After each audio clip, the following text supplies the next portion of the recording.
Hello friends, hi. எல்லோரும் எப்படி இருக்கீங்க? கண்டிப்பாக நல்லா இருப்பீங்கன்னு நம்புகிறேன். என்னப்பா பாரு ஃபினாலிக்கு வருவாங்களா வரமாட்டாங்களா அப்படின்ற விஷயங்கள் போகுது. நான் ஆல்ரெடி சொன்ன மாதிரி வர்றதும் வராதும் அவங்களோட காலுங்க. இட்ஸ் அர் கால், இட்ஸ் அர் சாய்ஸ். அவங்க என்ன டிசைட் பண்ணாலும் ஆனால் நம்ம வந்து பாரு கொடுக்குற சப்போர்ட் எப்பயுமே கொடுப்போம் அப்படிங்கிறது தான். ஏன்னா அவங்களோட ஷூஸ்லேருந்து பார்த்தா தான் தெரியும். அவங்க கண்டிப்பாக இப்போ ஒரு ட்ராமாவாக அவங்களுக்குள்ளே இது பண்ணிட்டு இருப்பாங்க. ஸோ அதை அவங்க ஓவர் கம் பண்ணி வர்றதுக்கு கண்டிப்பாக ரொம்ப சீக்கிரம் அதுலேருந்து வந்துடுவாங்கன்னு நம்ம அவங்க ஒரு பிரேவ் ஸ்ட்ராங்கர்.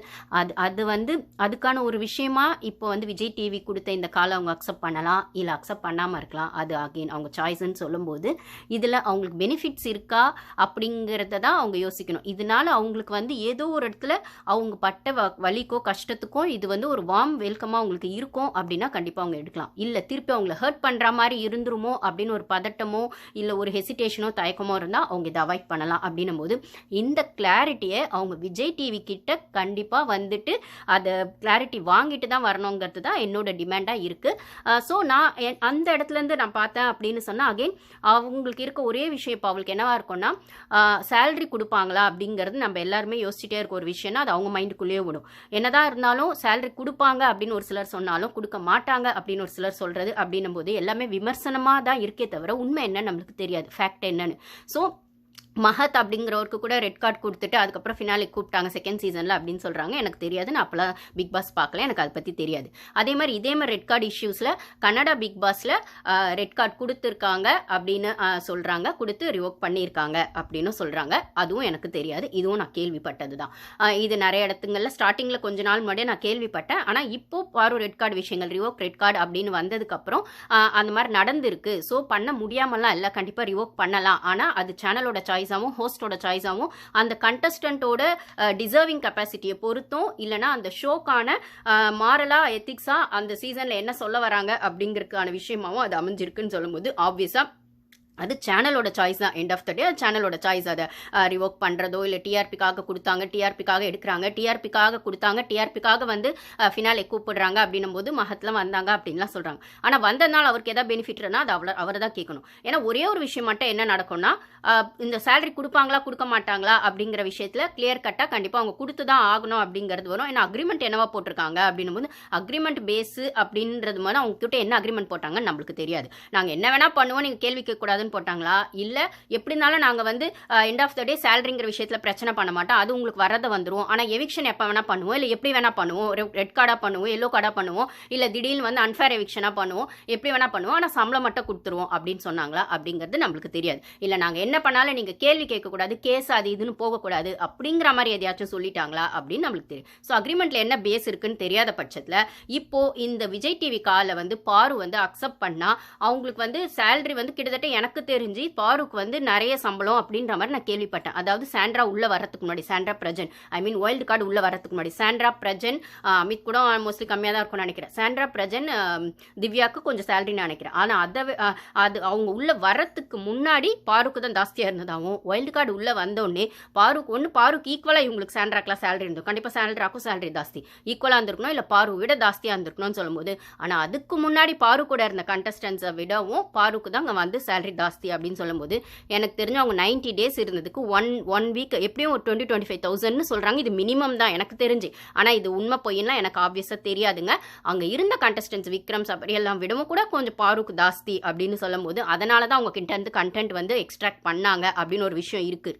அப்படின்னு சொல்லும்போது அவங்க இந்த 90 days ட்ராவல் பண்ணதுக்கான விஷயமா கிட்டத்தட்ட 8 to 10 lakhsக்கு மேலே அவங்களுக்கு வர வேண்டியதாக இருக்கும். ஸோ இந்த 8 to 10 lakhs அப்படிங்கிறது அவங்க பாயிண்ட் ஆஃப் வியூவில் அவங்களோட செல்ஃப் ரெஸ்பெக்ட்டுக்கும் அவங்களோட கரியருக்கும் அவங்களோட ஃபியூச்சருக்கும் இந்த ரெட் கார்டு ரிவோக் அப்படிங்கிற விஷயத்தெல்லாம் இஸ் ஈக்குவல் டு அப்படின்னு போட்டால் எனக்கு சேலரி முக்கியம், இல்லை இவனுங்க பணம் கொடுக்குறானுங்க கொடுக்க மாட்டானுங்க, எனக்கான தன்மானம் முக்கியம், என்னை இப்படி அசிங்கப்படுத்தி அனுப்புனதுக்கு எனக்கு அந்த இடத்துல வந்து மதியாதார் வீட்டு வாசல் மிதியாதேன்னு சொல்கிற மாதிரி அந்த இடத்துல திருப்பி நான் போய் நிற்கணுமா? என்னதான் அவனுங்களே கூப்பிட்டாலும் அந்த கூப்பிட்ற இடத்துல அவனுங்க கூப்பிட்டு திருப்பி என்னை என்ன பண்ணுவாங்கன்னு எனக்கு தெரியாது.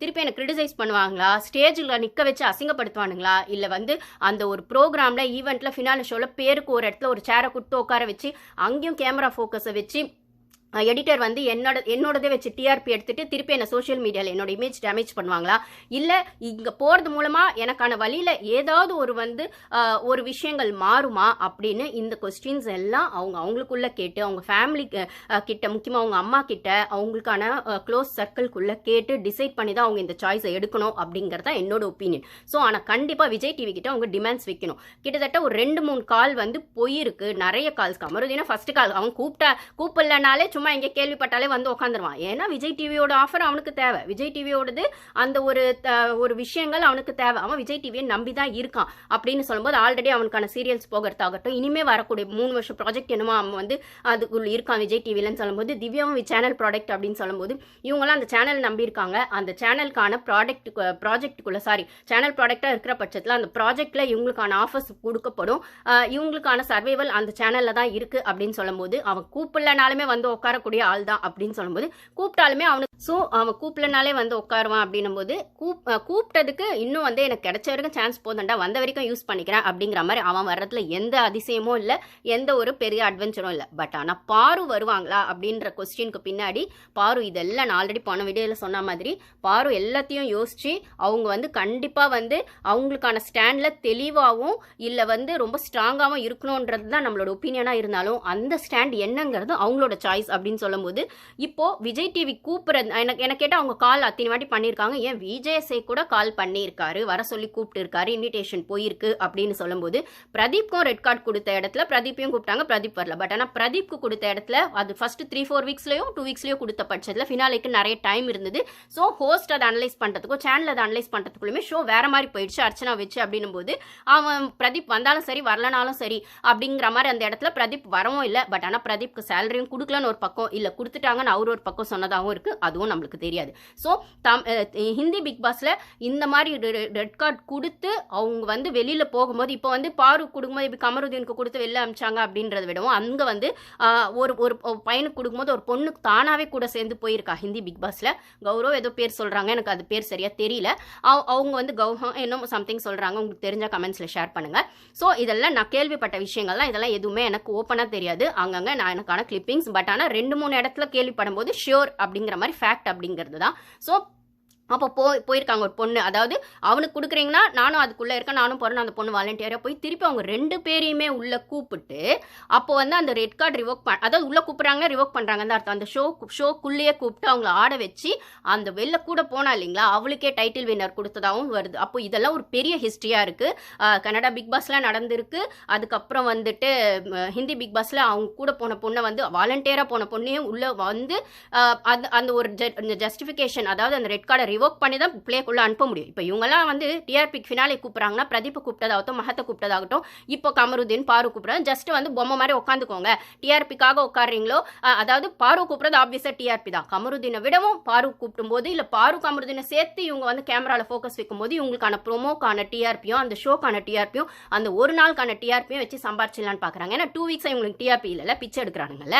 மிக்சர் கண்டஸ்டன்ஸை உள்ள வச்சுட்டா இப்படி தான் கிடைக்கும் டிஆர்பி அப்படின்னும் போது, என்னதான் செலிப்ரேஷன் ரவுண்டாக இருந்தாலும் அங்கே செலிப்ரேஷனுக்கு ஒண்ணுமே இல்லை பண்றதுக்குன்னும் போது, வெளில எல்லாம் பாரு தான் செலிப்ரேட் பண்ணிட்டு இருக்காங்க அப்படின்னும் போது, பாருவோட ரிவோக் ரெட் கார்டு பண்ணுங்க, பாரு தான் டைட்டில் வின்னர், பாரு தான் எங்களுக்கான ஃபேன்ஸ் அப்படின்னு சொல்லி பாரு கொண்டாடுறது தான் வெளியில ஜாஸ்தியா இருக்கணும் போது, ஷோக்குள்ள கொண்டாடுறதுக்கு ஒண்ணுமே இல்லை. இவங்களுக்கு டிஆர்பியும் வரலன்னும் போது, அந்த 2 வார டிஆர்பியும் மொத்தமா அந்த ஒரு நாள் எக்ஸ்ட்ராக்ட் பண்ணாதான் பாருவை கூப்பிடுறாங்க அப்படின்னு சொல்லும் போது, அதை பாரு கண்டிப்பா புரிஞ்சிருக்கும். புரியாமலாம் அவங்களுக்கு இருக்காது, புரியாத அளவுக்கு அவங்க முட்டாலும் இல்லை அப்படின்னும் போது, சரி ஓகே இவ்வளோ எனக்கு அந்த கால் வரும்போது அவங்க என்ன கேட்டுக்கணும்னா, அவங்க ரொம்ப ஐ நாட் இன்ட்ரெஸ்டட்னு ஒரு வாட்டி சொல்லியிருக்காங்க, ஆனால் திருப்பி சேனல் ஃபோர்ஸ் பண்ணுறாங்க அப்படின்னு சொல்லும்போது எனக்கு ஒரே ஒரு கேள்வி தான் கேட்கணும். நான் அந்த இடத்துல இருந்து ஒன்று தான் கேட்பேன், சரி ஓகே கூப்பிடுறீங்க, நீங்கள் கூப்பிட்டதுக்கு தேங்க்ஸ், இன்விடேஷனுக்கு தேங்க்ஸ், எல்லாம் ஓகே, நான் வந்தால் எனக்கு என்ன கிடைக்கும், நான் வந்தால் எனக்கு என்ன கிடைக்கும் அப்படிங்கிறத மட்டும் ஒரு கேள்வியாக கேட்கணும். அந்த கேள்விக்குள்ள 1000 அர்த்தங்கள் இருக்கும் அப்படின்னு சொல்லும்போது, அப்போ அது விஜயஸே டைரக்டாக கால் பண்ணியிருந்தாலும், சேனல் டைரக்டாக கால் பண்ணியிருந்தாலும், சேனல் டைரக்டர்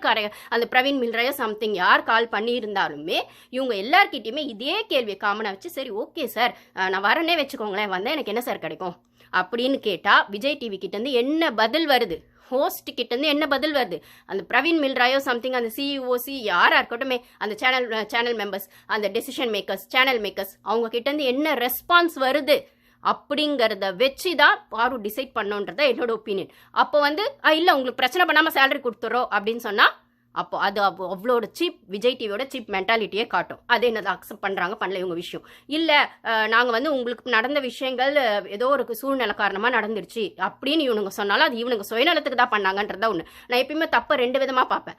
ஒன்று சுயநலமாக பண்ணுறதா இல்லை சூழ்நிலை காரணமாக பண்ணுறதா. சூழ்நிலை காரணமாக பண்ணுறவன் ஏதோ ஒரு இடத்துல அதை ரியலைஸ் பண்ணி அதுலேருந்து வெளியில் வந்து அந்த கில்ட்டை வந்து அவனே சரி பண்ணி அந்த கில்ட்லேருந்து அவன் மீள்றதுக்கான விஷயங்களை செய்வான். அந்த கில்ட்டை அவன் வந்து அட்ரஸ் பண்ணுவான். ஆமாம் நான் தப்பு பண்ணிட்டேன், நான் அட்ரஸ் பண்ணி அது வந்து சரி செய்யறதுக்கு முயற்சி பண்ணுவான், இல்லை அட்லீஸ்ட் திருப்பி செய்யாமல் இருக்க ட்ரை பண்ணுவான். ஆனால் சுயநலம் காரணமாக செஞ்சவன் எப்பயுமே அதை அட்ரஸ் பண்ணுறதுக்கே தயாராக இருக்க மாட்டான், அதை ரியலைஸ் பண்ணவும் தயாராக இருக்க மாட்டான், அதை திருத்திக்கவும் தயாராக இருக்க மாட்டான், அதை பற்றி யோசிக்கவே அவன் தயாராக இருக்க மாட்டான். அப்படின்னும் போது விஜய் டிவி பண்ணது பக்கா சுயநலத்தோட விஷயங்கள் தான் அப்படின்னும் போது, ஆனால் அது சுயநலமாக தான் பண்ணாங்கன்றது இவங்க ஒத்துக்க மாட்டானுங்க. ஏன்னா channel ego, product host ego, male ego எல்லாமே சேர்ந்து இருக்கும்போது இவ கேட்குற இந்த கேள்விக்கு அங்கேருந்து என்ன நியாயமான ரெஸ்பான்ஸ் வருது அப்படின்னும் போது, இல்லை நாங்கள் வந்து உங்களுக்கு கொடுத்த ரெட் கார்டை ரிவோக் பண்ணிடுறோம், உங்களுக்கு ஒரு ஏவி போட்டுடுறோன்றது கூட செகண்டரி. நீங்கள் போடுங்க போடாதீங்க, எனக்கு நடந்த அவமானத்துக்கு, எனக்கு நடந்த விஷயங்களுக்கு, எனக்கு நடந்த ட்ராமாக்கு நீங்கள் என்ன பதில் சொல்ல போகிறீங்க, அதில் இந்த ஷோக்கு நான் திருப்பி நீங்கள் கூப்பிட்றீங்கன்னு வந்தால் எனக்கு என்ன வேல்யூ கொடுக்கப்படும், எனக்கு என்ன ரெஸ்பெக்ட் கொடுக்கப்படும், என்னை வச்சு திருப்பி காமெடி பண்ணுறன்ற பேரில் என்னை அசிங்கப்படுத்திங்கன்னா என்ன பண்ணுறது. அந்த ஹோஸ்ட் வந்துட்டு திருப்பி வந்து அரோராவை வந்து ஸ்டேஜில் நிற்க வச்சுட்டு இவங்கெல்லாம் சூப்பராக செம்மையாக ஆடி வந்திருக்காங்கன்னு கண்டிப்பாக அவங்க கொண்டாட போறான், கொஞ்சம் போறான் அந்த அரோராவை. அவ வந்து செகண்ட் ரன்னர் அப்பா வராளோ, வின்னர் அப்பா வராளோ, இல்லை எவிக்ட் ஆகிறாளோ, என்ன வேணா ஆகட்டும், ஆமத்தான் அவளை வந்து நீங்க டாப் 4க்கு கொண்டு வந்து நிறுத்தி வச்சுட்டீங்க ஃபினாலே ஸ்டேஜுக்குன்னு சொல்லும்போது இதுவுமே தமிழ்நாட்டு பெண்களுக்கான ஒரு அவமானமாக தான் நான் பார்க்குறேன். பொண்ணுங்கன்னா வந்து எப்படி ப்ரூஃப் பண்ணணும், தங்களை வந்து என்னோட எம்பவர்மெண்ட்டை எப்படி காட்டணும், நாங்கள் வந்து பழைய பஞ்சாங்கமாகவே கரண்டியை பிடிச்சிட்டு தான் இருக்கணுமா, இல்லை கம்ப்யூட்டருக்கு மாறணுமா, இல்லை பழைய பஞ்சாங்கமாகவே யோசிச்சுட்டு இருந்த விஷயங்களை கொஞ்சம் சயின்டிஃபிக்காகவும் கொஞ்சம் லாஜிக்காகவும் யோசிக்க ஆரம்பிக்கணுமா, எங்களுக்குள்ள நாங்க பண்ற மேஜிக்கை நாங்க எப்படி வெளிப்படுத்தணும் அப்படின்னு யோசிச்சுட்டு இருக்க இந்த காலத்துல, ஃபெமினிசம் தப்பா சரியான்னு யோசிச்சுட்டு இருக்க இந்த காலத்துல ஃபெமினிசம் பேசுவோம், ஆனா தப்பா சரியாங்கிறது கேட்கறவங்க பார்வையை பொறுத்தது, இல்ல நாங்க எப்படி பேசுறோங்கிறத புரிதலை பொறுத்ததுன்னு யோசிச்சுட்டு இருக்க இந்த காலத்துல இந்த அரோரா மாதிரி பொண்ணுங்களை உள்ள விட்டு சர்வைவல்காக என்ன வேணா பண்ணலாம் அப்படின்ற இடத்துல